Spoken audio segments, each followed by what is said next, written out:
Hey, it's Mr. Metcalf. I hope you are having a great day.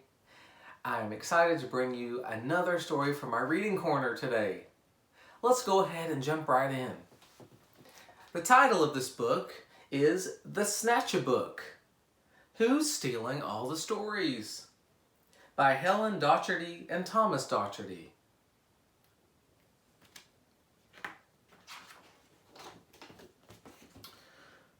One dark night in Burrow Down, a rabbit named Eliza Brown found a book and settled down when a Snatchabook flew into town. In every house, in every bed, a bedtime book was being read.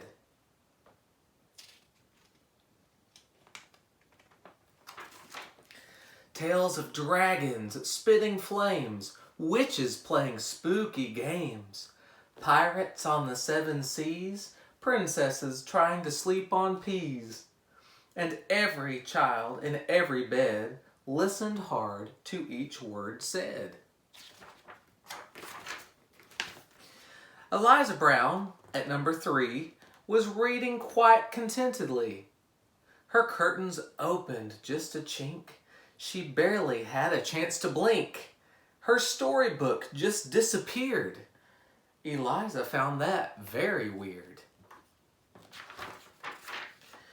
The little owls on Mommy's lap were quite surprised to hear a tap against their bedroom window glass. Tap, tap, the noise came very fast.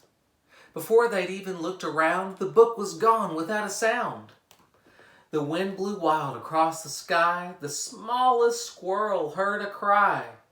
"What's that?" she whispered to her dad. But then, and this was really bad, before they'd had a chance to look, she lost her very favorite book. And so it went night after night. Books disappeared from left and right. 5 books here and 6 books there. The shelves began to look quite bare.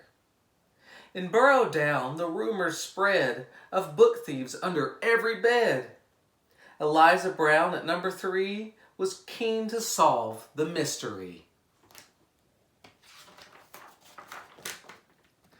She planned one night to lie in wait and use a pile of books as bait.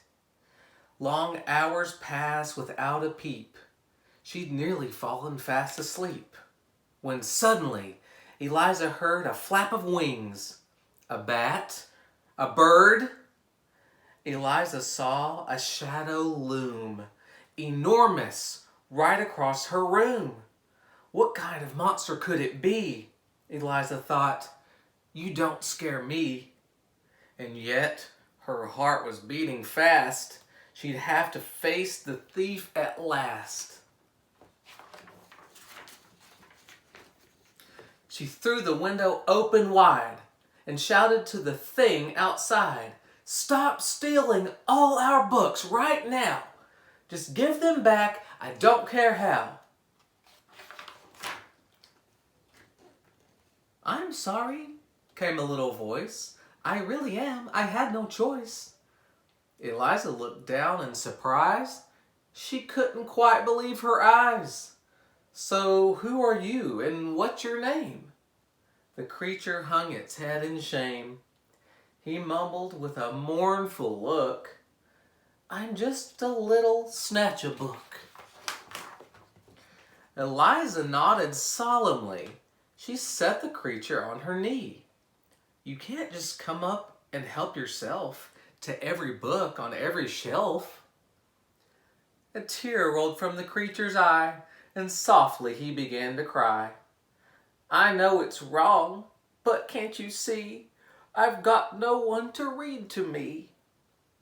Eliza sighed. He looked so sad. If he just had a mom or dad to read him stories every night, well, then he might behave all right. That very night, they hatched a plan. And so, the Snatchabook began.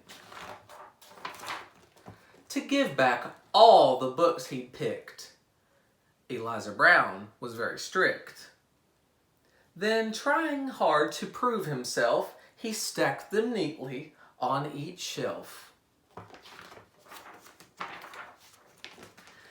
And when he'd made his full amends, Eliza called on all her friends and told them how he'd worked all night to turn a wrong into a right.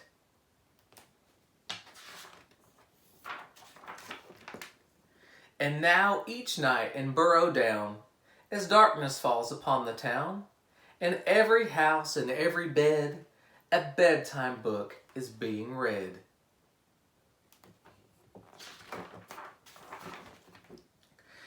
And if you take a closer look, you might just see the Snatchabook perched happily on someone's bed, listening hard to each word said.